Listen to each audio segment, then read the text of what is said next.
Let's speak to our senior reporter, James André at the Elysée Palace. James, Macron said the reason for the pullout was partly Mali's ruling junta had these hidden aims or secret agenda. What did he mean by that, and how did Macron reach this decision?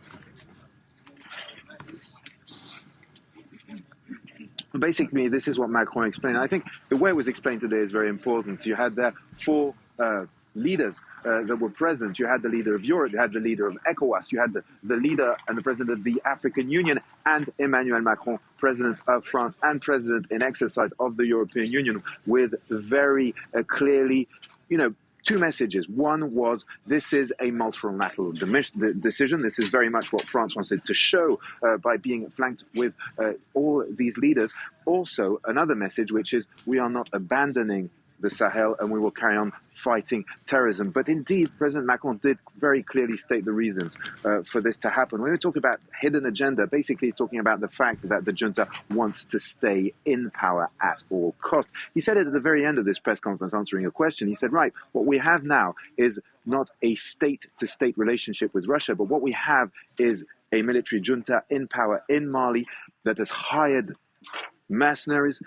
He's talking, of course, about the Wagner forces, around 800 fighters. This is what he said today in this press conference. 800 to 900 fighters that are on the ground in Mali. And he says, basically, this is what the president said. He said they have not been hired at the profit of the Malian people, but at the profit of the junta, because they want to stay in power. Basically, Emmanuel Macron explaining that it was impossible for France and for Europe also to stay in such conditions, to stay in a country which, according to him, now does not fulfill, or with a government in power that does not fulfill the basic requirements for an international military intervention to take place. A military intervention that he said also the junta and the government there in Mali does not want anymore. Yeah, so the presence of Russian mercenaries, a main concern, as well as these potential negotiations that could happen between the ruling junta and the terrorists. But some of these causes for the falling out, for the growing jihadism in the country, they predate this war on terror narrative, don't they? There were structural failings, there's poor governance, there's weak state security.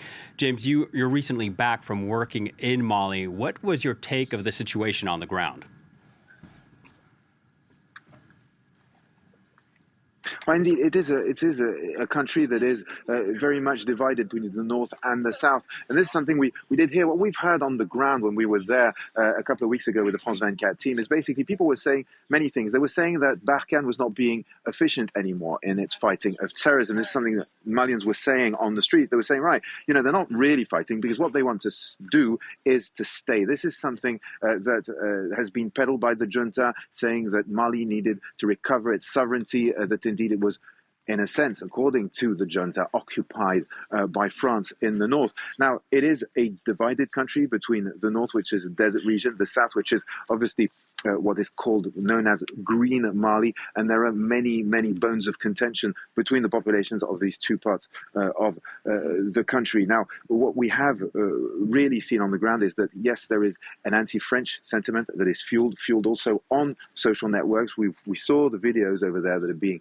sent around, that are being shared online, and we saw also the protests with people saying that, for example, and this was recent developments at that stage, were simply there was this anti-French sentiment that the ECOWAS, the president was here today in this press conference, was being instrumentalized by France in order to achieve the goal of getting rid of the junta. So what we really saw was this, military transition junta basically going forward with a situation where they are trying to stay in power at all costs, where they see the French president as a menace, when they see that they do not want to organize elections straight away, and that they are trying indeed to push out those who could, lead to their fall. So very much a situation where the French military is very criticized on the ground, and a situation where a lot of people over there were telling us also that they believe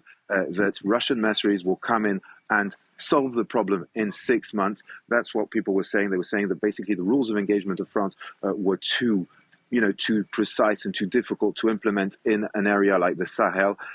So there were very much an anti-French sentiment and a desire by large part of the population, peddled also by the junta, of seeing France depart the country.